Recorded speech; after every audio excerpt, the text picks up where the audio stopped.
The Enron Scandal, a story of ambition, deception, and collapse. Prologue. The illusion of innovation. In the late 1990s, Enron Corporation stood as a symbol of American corporate ingenuity. Headquartered in Houston, Texas, Enron was celebrated as a pioneer of modern finance, an energy company that claimed to have reinvented markets themselves. Its executives spoke the language of innovation, disruption, and boundless growth. Wall Street analysts praised its complexity as brilliance. Business magazines crowned it America's most innovative company 6 years in a row. Yet, beneath Enron's polished image lay a fragile structure built on aggressive accounting, conflicted oversight, and a culture that rewarded risk without regard for consequences. When the illusion finally shattered in 2001, Enron's bankruptcy became the largest in US history at the time. Thousands lost their jobs and savings, investors lost billions, and trust in corporate America suffered a profound blow. This is the story of how Enron rose, how it deceived, and why it collapsed. Chapter 1. From Pipelines to Powerhouse. Enron's origins were relatively ordinary. The company was formed in 1985 through the merger of Houston Natural Gas and Internorth, a Nebraska based pipeline company. Kenneth Lay, a former economist and government official, became CEO. At its core, Enron was a regulated natural gas pipeline operator, stable, profitable, and unglamorous. The energy landscape changed dramatically in the late 1980s and early 1990s as the United States deregulated natural gas and electricity markets. Deregulation allowed energy to be traded like commodities rather than sold at fixed regulated prices. Lay recognized an opportunity. Enron could move beyond owning pipelines and become a market maker, a company that facilitated trades, matched buyers and sellers, and profited from volume and volatility. This strategic shift laid the foundation for Enron's transformation. The company hired aggressive traders, invested in financial engineering, and began presenting itself not as an energy utility but as a sophisticated trading firm. Growth, not stability, became the guiding principle. Chapter 2. The Culture of Winning at All Costs. Enron's internal culture was central to both its success and its downfall. Executives promoted an ideology of constant innovation, intelligence, and competition. Employees were ranked annually through a system known internally as rank and yank, where the lowest performers were routinely fired. In theory, this system encouraged excellence. In practice, it discouraged dissent. Questioning a deal, expressing ethical concerns, or admitting uncertainty could brand an employee as weak.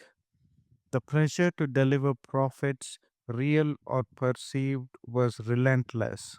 Jeffrey Skilling, who joined Enron in 1990 and later became CEO, was the chief architect of this culture.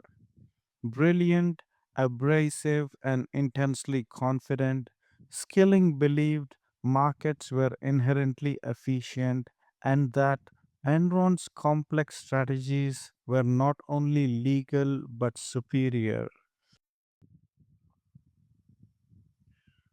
To him, skepticism was ignorance. This mindset would shape Enron's most consequential decision, the adoption of mark to market accounting. Chapter 3: Mark to market accounting and the birth of illusions. Traditionally, companies record revenue when it is earned and cash is received. Enron, with approval from regulators, adopted mark to market accounting for its trading business. Under this method, the company estimated the total profit of a long term contract, sometimes spanning 10 to 20 years, and recorded the entire expected profit immediately. For example, if Enron signed a 15-year energy contract projected to earn $50 million over its lifetime, it could book much of that profit on the day the deal was signed, even though the cash would not arrive for years, if ever. This accounting method depended heavily on assumptions, future prices, demand, costs, and risks. Enron's traders and executives had wide discretion to adjust these assumptions. If reality later failed to meet expectations, Enron faced a problem. Future losses would have to be recognized. Instead of admitting mistakes, Enron chose to hide them. Chapter 4: Special Purpose Entities and Hidden Debt. By the late 1990s, many of Enron's ventures were underperforming.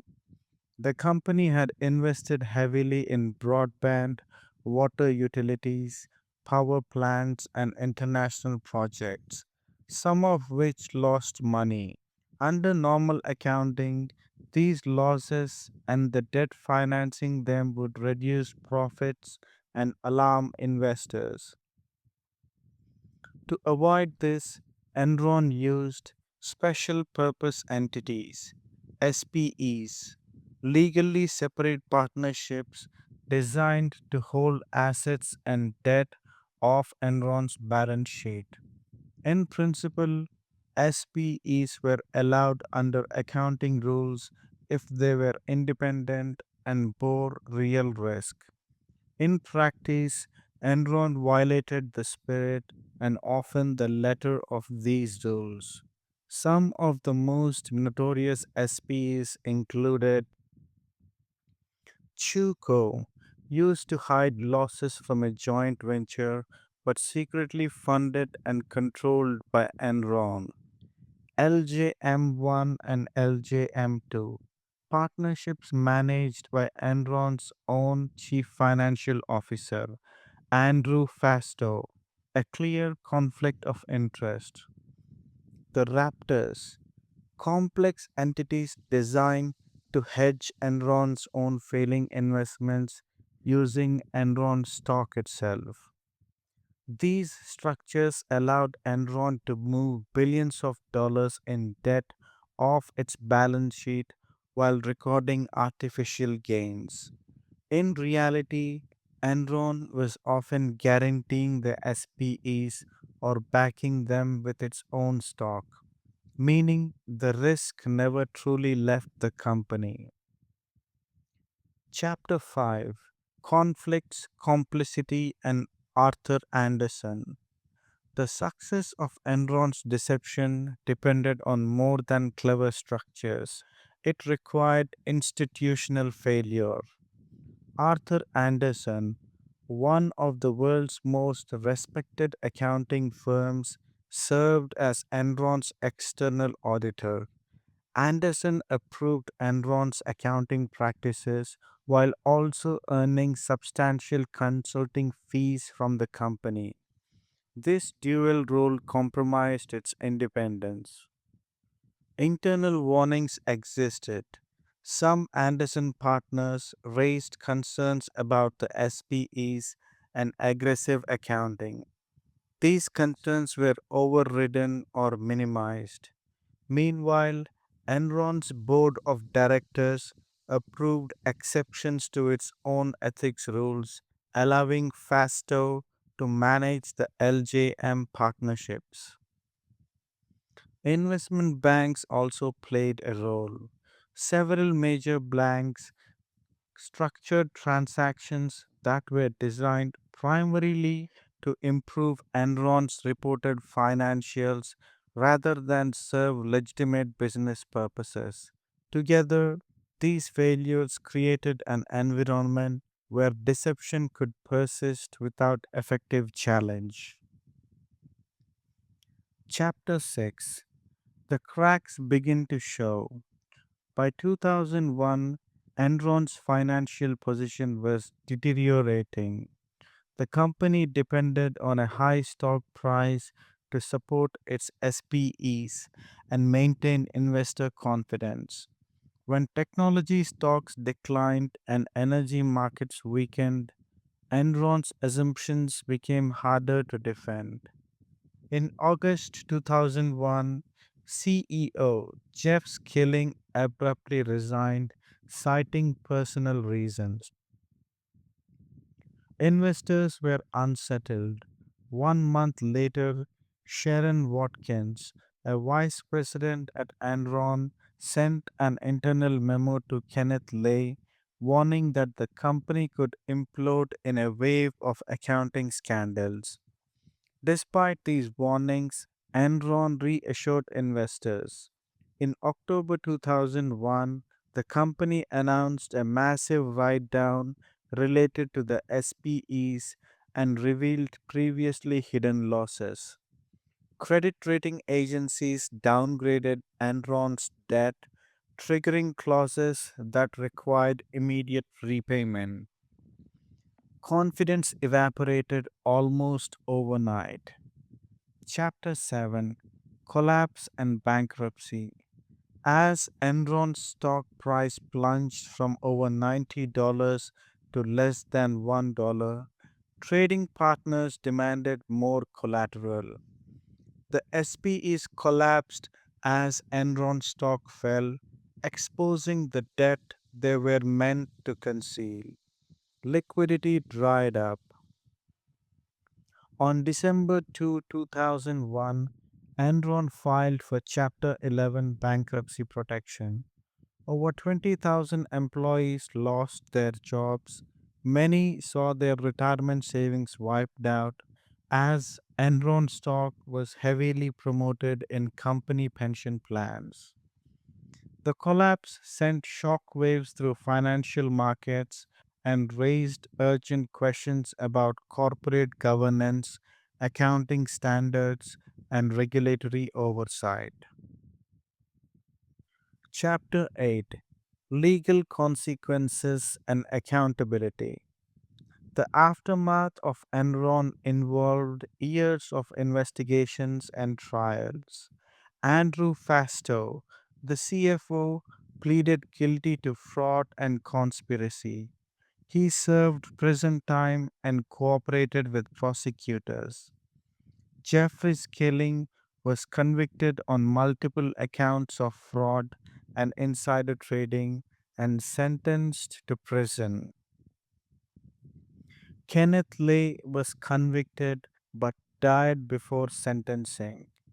Arthur Anderson was convicted of obstruction of justice for destroying Enron related documents. A conviction later overturned, but the firm effectively collapsed as a result. In response, the US government passed the Sarbanes Oxley Act of 2002, which strengthened corporate governance, increased executive accountability, and tightened auditing regulations. Epilogue. Why Enron happened? The Enron scandal was not the result of a single bad decision or rogue executive. It was the product of multiple interconnected failures. Number one, incentives that were rewarded short term stock performance over long term value. Accounting rules that allowed excessive discretion without sufficient oversight. A corporate culture that punished skepticism and glorified complexity. Conflicts of interest among auditors, executives, and financial institutions. Regulatory gaps created by rapid market deregulation. Enron's leaders believed they were smarter than the system.